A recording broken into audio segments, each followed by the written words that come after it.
Zaten arkadaşlar bugün yeni bir videosuyla daha beraberiz. Bugün hayatta kalma oynayacağız. Yani bir tane kulübemiz var arkadaşlar. Onun çevresinde hayatta kalmaya çalışacağız. Ağaç falan keseceğiz. Başlayalım. Ateş yakın. Şurada bir tane sandık. Heh.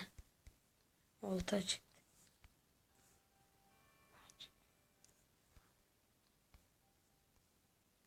Nereye gidiyorum lan ya?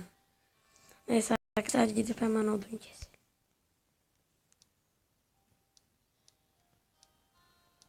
Şuradan balta. Sizler böyle odun kesebiliyorsunuz.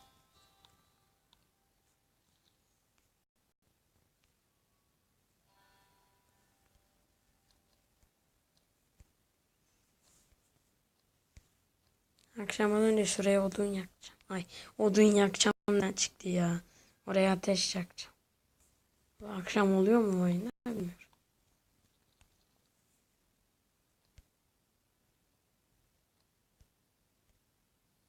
Meyveleri de indireceğim.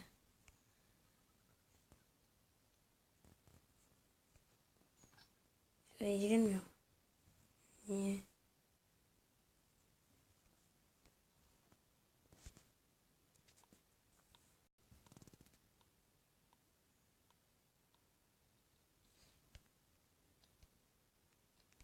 Ha da pompalı tüfeğe benziyor.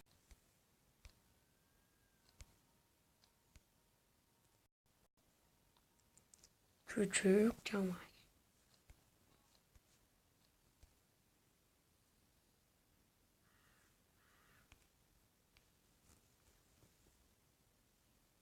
Buraya gitti ya. Şurada bir şey gösterdi. Bakalım ne var acaba.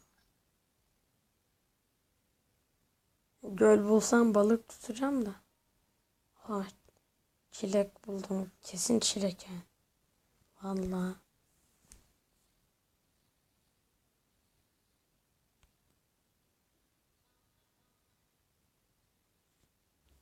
Ha, bak şuna bak.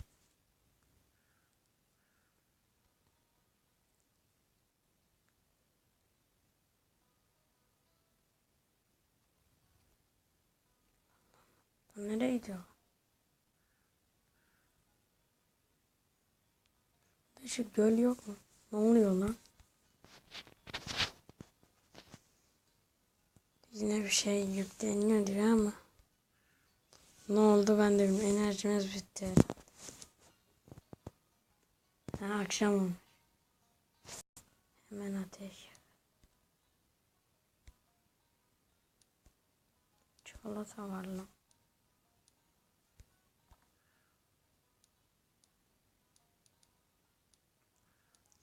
Hadi ya şuradan al odun koy işte.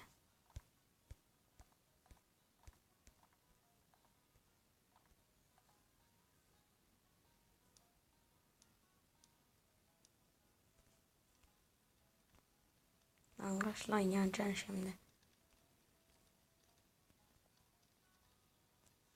Heh, ateş yanıyor bak. Ateş yaktım ne kadar zekiyim. Ateş. Kibrit tuttuktan sonra ateşi herkes yakar. Eve gideceğim herhalde. Evi göstereyim. Sev diyelim.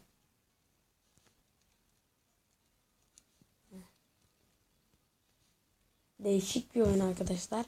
Serinin devamının gelmesini istiyorsanız videoyu beğenmeyi unutmayın. Envanterde şimdi. Çikolata var lan çikolata.